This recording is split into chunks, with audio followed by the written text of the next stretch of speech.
All right, let's dive right in, shall we? Today, we're taking a look at how to start a blog in 2025. Yeah. And, I was just telling you before we started how much stuff is out there. Yeah, there's a ton. So much information online. But luckily, we have this really great guide you sent over. It's called How to Start a Blog in 10 Steps, a beginner's guide. Yes.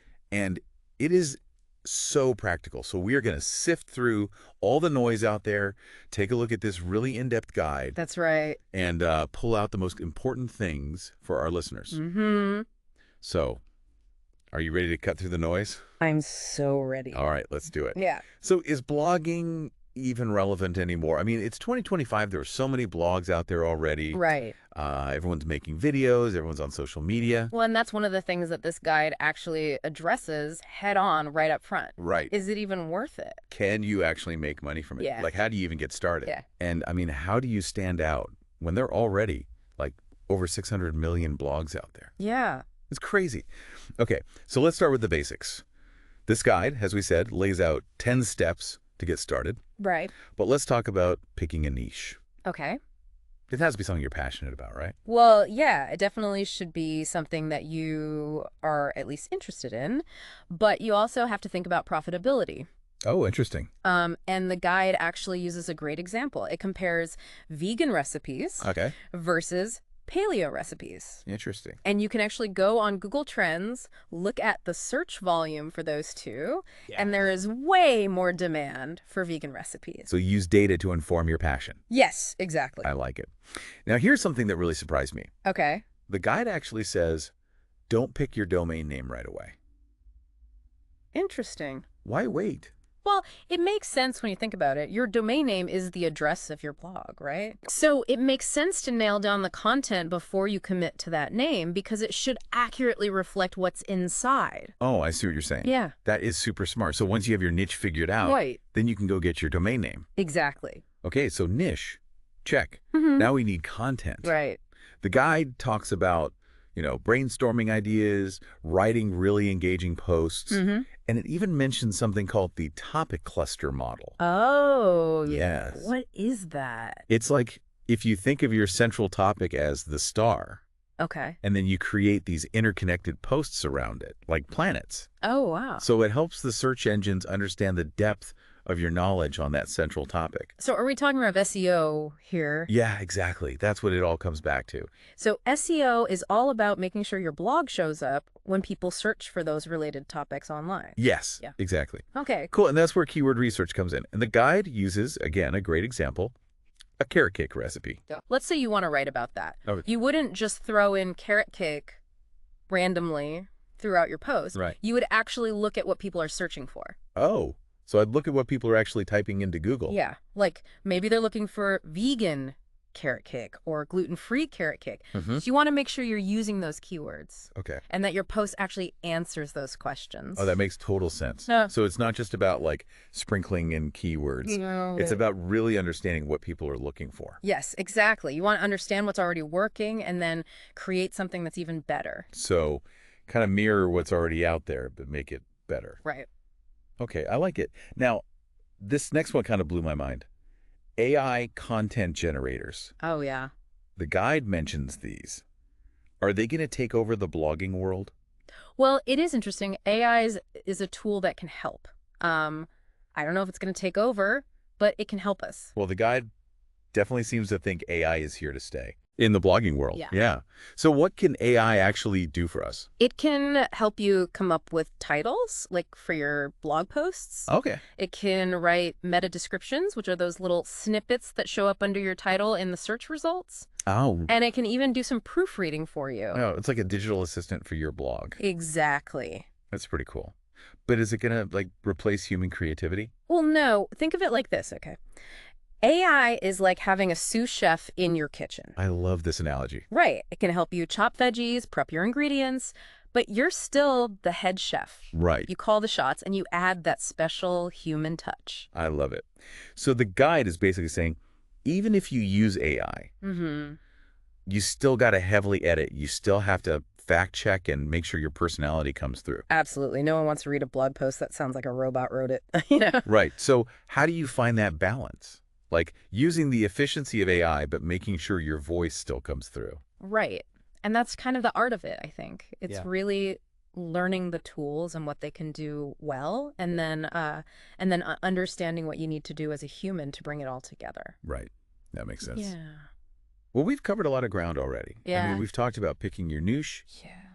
creating content, and now we're even talking about AI. Mm-hmm. But how do we get people to actually read our blog? Right. Right. I mean, everybody's watching videos, everyone's scrolling through social media. Mm-hmm. How do you make a blog stand out? Well, that's a great question, and we are going to dive into all of that in our next segment. Okay, I can't wait. It's going to be great. I'm excited to learn all about that. Yeah. Stay tuned. We'll be right back. All right, so we're back and ready to tackle the big question. Yeah. How do you actually get people to read your blog? Right. I mean, like we were saying before the break, Mm-hmm. everybody's on social media, everybody's watching videos. Yeah. Is blogging even relevant anymore when it comes to like actually getting your content out there? It is. And actually, this guide shares that businesses with blogs get 55% more traffic to their websites than those that don't. So it's still super relevant. Yes. Okay, so how do we tap into that? Well, let's talk about a few things that the guide mentions. First of all, email newsletters. Okay. These are still so important for Yeah. building a loyal audience. So it's like having a direct line to your writer. Exactly. Yeah. Straight to their inbox. You can share your newest blog posts, exclusive content, build that community. Yeah, I love that. Like building that community. Yeah. So it's not just about throwing your message out there. It's about Right. cultivating Yes. a group of people Exactly. who are interested in what you have to say. Yes, 100%. Okay, so email newsletters, that's a great one. What about social media? Yes. Social media is so important, but it's not just about posting links to your blog posts. Right. You have to create engaging content, something that will, spark conversation. So give people a little taste of what they're going to get Right. if they go to your blog. Exactly. And don't forget visuals. Oh, that's a good point. Yeah, you got to have those eye-catching images, maybe even little video snippets to stand out. Okay. Yeah. So that's how we get people to our blog. Right. But now, the million-dollar question. Yeah. How do we actually make money? Okay. Well, the good news is there are a lot of different ways to monetize a blog. Really? Okay, tell me more, because I think, people automatically think ads. Right. And that's the only way to do it. It's not just about ads. You can do affiliate marketing, which is recommending products or services that are related to your niche. Oh, right. And then if somebody makes a purchase through your link, you get a commission. Oh, that's cool. So like if I had a blog about like, I don't know, sustainable living, Mm-hmm. and I recommended like a specific brand of eco-friendly cleaning products, Right. if someone bought it, You get a cut. I would get a little something something. Yes. Okay. So it's a win-win because you're giving your readers good advice. Right. And you're also Making a little money. making money. Yes. Okay, I like it. What else? What else can be? You can create and sell online courses or ebooks. So if you have a particular area of expertise, Mm-hmm. that's a great way to package that knowledge Yeah. and offer it to your audience in a more structured way. Yeah, like let's say I'm good at graphic design or something. Mm-hmm. I could create like an online course that teaches people how to use Canva or Photoshop. Exactly. Or even offer coaching services, one-on-one coaching to people who need that extra guidance. I'm seeing so many possibilities here. Right. It's not just about the writing, it's about building a whole brand. Yes, exactly. Okay, cool. Now let's address the elephant in the room. Okay. Is blogging really still relevant in 2025? I know. Because I got to be honest with you. Sometimes I wonder. It's a valid question. Yeah, it's going out of style. Yeah. Well, everyone's attention span is shrinking. Yeah. And who wants to read a long blog post when they can watch a quick video, right? Right, exactly. But I think it's interesting because this guide points out Mm-hmm. that there are over 4 billion active blog readers Wow. globally. Yeah. That's huge. That is a huge audience. So there are still people out there who are reading blogs. Yes. And another interesting statistic is that B2C blog content. Okay. So that's content created by businesses. For consumers. For consumers, right. Okay. That's shared 9.7 times more than any other type of content. Wow. So there's a lot of potential reach there. That is a lot. Mm. So why do you think blogging is still so effective? Well, I think one of the biggest things is that it allows you to really go deep Okay. to a topic. You can provide a level of detail Yeah. that you just can't get in a short video Right. or a social media post. That makes total sense. Like, if I'm researching something, I'm going to look for a blog post Right. that So really explains it. breaks it down. Yes. Yeah, for sure. And I mean, what about SEO? Yes. Blogging is so good for SEO. So remind us what SEO is again. SEO is search engine optimization. Okay. It's all about making sure your website shows up in the search results Right. when people are searching for things related to your niche. Right. So it's like making sure you're the answer to their Google question. Exactly. Correct. So when you create high-quality blog content, it can really help you rank higher Okay. and get more traffic. Got it. Got it. So SEO is still super important, and blogging can help with that. Yeah. And also, beyond SEO, I think blogging really helps you establish yourself as an authority. Oh, interesting. When you're consistently sharing insightful content, you're building that trust Yeah. with your audience. You're becoming that go-to resource. So it's not just about like sharing information. I It's see. about building a reputation. Yes, exactly. Becoming a thought leader Right. in your niche. Yeah, you got it. Okay, I like it. So I think we've pretty definitively answered the question, is blogging dead? It is not. It's alive and well. Still relevant, Yes, still valuable, absolutely. and there's still money to be made. Yes, there is. I love it. Now, I have to admit, this is something that I don't think a lot of people think about Okay. when they start a blog. Yeah. The legal stuff, Right. it can be kind of intimidating, right? It can be a little bit, yeah. Especially when you're just starting out. Yeah. But this guide, stresses that it's super important to think about this stuff Mm-hmm. from the beginning. Yeah, to protect yourself and your readers. So what kind of legal considerations are we talking about here? So, first of all, you need to think about disclaimers. Okay. These are statements that basically protect you from legal claims. Okay. For example, if you're giving health advice or financial advice, Mm-hmm. you need to make it very clear That you're not a professional. that you're not a doctor or financial advisor. Right, right. Yeah. Because you don't want people to take your word as gospel. Right. And then if something happens, You can come after you. Yeah. come sue you. Yeah. Yeah. Okay, so disclaimers are important. Mm-hmm.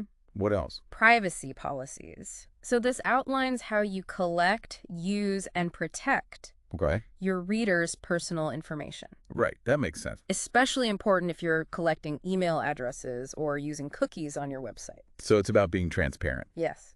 with your readers. Right. Okay. And then what about, I think I've seen this on websites, terms of service. Yeah, terms of service. Yeah. This is basically a contract between you and your users. Okay. That outlines the rules for using your website. Okay. It can cover things like copyright infringement, Oh, right. user-generated content, acceptable use policies, things like that. So this is all very important stuff. And I got to be honest, it sounds a little overwhelming. It can be a little bit, yeah. But there are resources out there to help you. Oh, good. What kind of resources? You can find templates for disclaimers, Okay. privacy policies, terms of service. But it's always a good idea to consult with a legal professional, Okay. just to be sure. Especially if you're dealing with sensitive information. Right. Especially if you plan to monetize your blog. Okay. Yeah. Yeah. So get a lawyer, folks. All right. So we have covered a lot of ground today. Yeah. I mean, we've talked about picking a niche, creating great content, leveraging AI, promoting your blog, monetizing your blog, Right. even the legal side of things. Yeah, it's a lot. It's clear that starting a blog, even in 2025, is still totally doable. It is. It is. It's a lot of work, Right. but it can be really rewarding. It can be, yes. But I got to be honest, it's also a lot of information to take in. Yeah, it feels a little overwhelming. A little bit overwhelming, yeah. Yeah. Luckily, we have this guide, which is like a roadmap. It is. It breaks everything down. Step by step. And it even gives you tons of resources. Yeah, it has a blog post checklist to keep you organized, Yeah. a list of tools that you might want to use, even tips on how to track your progress. So you can measure your success. Exactly. Okay, so we've got our roadmap, we've got our tools. We do. But why? Why should someone even bother starting a blog in 2025? That's a great question. And I think the answer is different for everyone. For some people, it's a creative outlet, Okay, yeah. a way to share their passions, connect with other people who are into the same things. For others, it's a business opportunity, Right. a way to build a brand, make some money.